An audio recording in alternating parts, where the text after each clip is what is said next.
தேதி 1 ஆயிடுச்சு அப்படின்னாலே, வீட்டுக்கு முதல்ல நம்ம ஆராய்ச்சி பண்ணுறது கிச்சனில தேவையான பொருட்கள், மளிகை பொருட்கள் என்னலாம் இருக்குது, அதுக்கு என்னலாம் வாங்கலாம் அப்படின்ட்டு, நாங்கள் வந்து மந்த் லிஸ்ட் எழுதி கொடுத்து வாடிக்கையாக ஒரே கடையில் தான் வாங்குறோம்னு வைங்களேன். ஸோ இந்த மாதம் வந்து என்னென்னலாம் தேவையில்லைன்ட்டு செக் பண்ண ஆரம்பித்தோம். அதில் பார்த்தா சீனி மட்டுமே 8 கிலோவுக்கு வீட்டில் இருக்குது.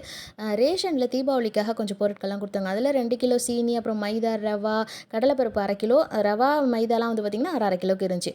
அப்புறம் கல்யாணத்துக்கு அழைக்க போகிற இடத்துல வந்து சீனிலாம் வந்து இருந்துச்சு. அது போன மாதம் நான் எழுதின சீனி எல்லாம் சேர்த்து 6 கிலோவோ 8 கிலோவோ இருந்துச்சு. சரி இந்த மாதம் வந்து சீனியை வந்து ஸ்கிப் பண்ணிவிட்டு நாட்டு சக்கரை வந்து பத்தலை, அதை எழுதிக்கிட்டாச்சு. ஸோ அந்த மாதிரி தேவை இருக்கிறது இல்லாதது எது ரீஃபில் பண்ணணுமோ எல்லாத்தையும் இது பண்ணி ரீஃபில் பண்ணிக்கிட்டு இருந்தேன். காலையிலேயே விறுவிறுன்னு இந்த வேலையெல்லாம் முடிச்சாச்சு. ஏன்னா இன்றைக்கி கொஞ்சம் வெளியில் போகிற வேலை இருக்குன்னு. இந்த ஸ்பைசஸ் எல்லாம் பார்த்திங்கன்னா நான் தனித்தனியாலாம் கொட்டி வைக்கிறது கிடையாது. ஏன்னா செல்ஃபில் வந்து கொஞ்சமாக தான் இடம் இதாக இருக்கிறதுனால இருக்கிற இடத்துக்கு இந்த மாதிரி நான் வந்து ஸ்பேஸ் இது பண்ணிக்கிறதுன்னு வைங்களேன். ஸோ இந்த இது மட்டும் ஒரே பாக்ஸாக எல்லாத்தையுமே கொட்டி எல்லாம் எடுத்து வச்சுட்டு மளிகை பொருட்களுக்கு தேவையானது என்னென்னங்கிறத எது வேணும் வேணான்னு செக் பண்ணிவிட்டு அதுக்கேற்ற மாதிரி லிஸ்ட்டுமே எழுதி வச்சுக்கிட்டேன். இன்றைக்கி வந்து சமைச்சு வச்சுட்டு வெளியே போயிட்டு வரலான்ட்டு. ஏன்னா நிஹால் வந்துடுவான், ஸ்கூல் டேவாக இருக்கு இல்லையா. தேதி பிறந்து இன்றைக்கி வந்து 4-5 தேதிக்கு மேலே ஆகிடுச்சு. இதுக்கு மேலே மளிகை சாமான்லாம் லிஸ்ட்டு கொடுக்காம இருந்தாக்கா வீடு வந்து சேர்றதுக்கு லேட் ஆகிடும். ஸோ எல்லாமே ரெடி பண்ணிவிட்டு இன்றைக்கி கோழி சில்லறை, இந்த இது கோழி சில்லறைன்னு தான் இந்த ஊரில் சொல்கிறாங்க.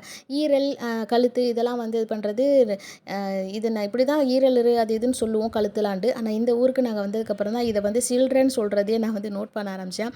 கோழி சில்லறை வாங்கிட்டு வரேன் அப்படின்னு சொல்லி என் ஹஸ்பண்ட் கூட சொல்லுவாங்க.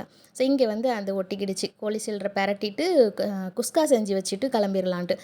முக்கியமான வேலை என்னென்னாக்கா அந்த குக்கரில் வந்து கைப்பிடி வந்து உடஞ்சி போச்சு. அந்த பெல்ட்டு இந்த கேஸ்கேட் இருக்கு இல்லையா, அது இதாகிடுச்சு. ஸோ இன்றைக்கி எல்லாத்தையும் கொண்டு மாற்றிடலான்ட்டு சாப்பாடுமே சூப்பராக ரெடி ஆகிடுச்சு. குஸ்கா அப்புறம் கோழி ஈரல் கழுத்தெல்லாம் பெரட்டினது. அதுக்கு முன்னாடி பார்த்திங்கன்னா எலக்ட்ரிக் பில் கட்டிட்டு வரலான்ட்டு அதுக்கு போயாச்சு. பில்லெல்லாம் எடுத்துக்கிட்டு ஒவ்வொரு தடவைக்கு ஒரு 6 மாதத்துக்கு ஒரு தடவை இடம் மாறிக்கிட்டே இருக்கிற மாதிரி இருக்குது. ஸோ எங்கே இருக்குது என்னான்ட்டு பார்த்துட்டு ஒவ்வொரு தடவையும் மாறி மாறி போகிறதே எரிச்சலாகுது. சரின்ட்டு இந்த தடவை முன்னாடி போய் எலக்ட்ரிக் பில் கட்டிட்டு வந்தாச்சு. இடத்த பாருங்கள் எவ்வளோ க்ளீனாக இருக்குல்ல. ஸோ இதை முடிச்சுட்டு இடையில வந்து லிஸ்ட்டு கொடுத்துட்டு வந்துட்டேன். மளிகை கடையில் லிஸ்ட்டு கொடுத்துட்டு வரப்போ இந்த குக்கர்லாம் சரி பண்ணலான்ட்டு வெளியில் பார்த்தா ஒரே கிரைண்டராக சில்வரில் அழகாக இருந்தது. எனக்கு டேபிள் டாப் கிரைண்டர் வாங்கணுன்ட்டு ஆசை.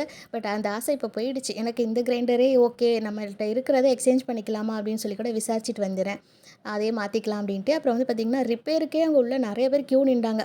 சரி நம்மளுக்கு உள்ளதை மாற்றி எடுத்துகிட்டு வந்துக்கலான்னு சொல்லிட்டு அதுக்கே அவ்வளோ நேரம் ஆயிடுச்சு. அதுக்கப்புறம் கொஞ்சம் பேங்கு அது இதுன்னு போகிற வேலைலாம் இருந்தது. எல்லாம் முடிச்சுட்டு வீட்டுக்கு வரத்துக்கே வந்து பார்த்திங்கன்னா 12:30 மணி ஆயிடுச்சு. அதுக்கப்புறம் நிஹாலுமே பின்னாடியே வந்ததும் எல்லாருமே சாப்பிட்டுக்கிட்டு வேலையை முடிச்சாச்சு. அடுத்த விளாகில் பார்க்கலாமா? தேங்க்யூ.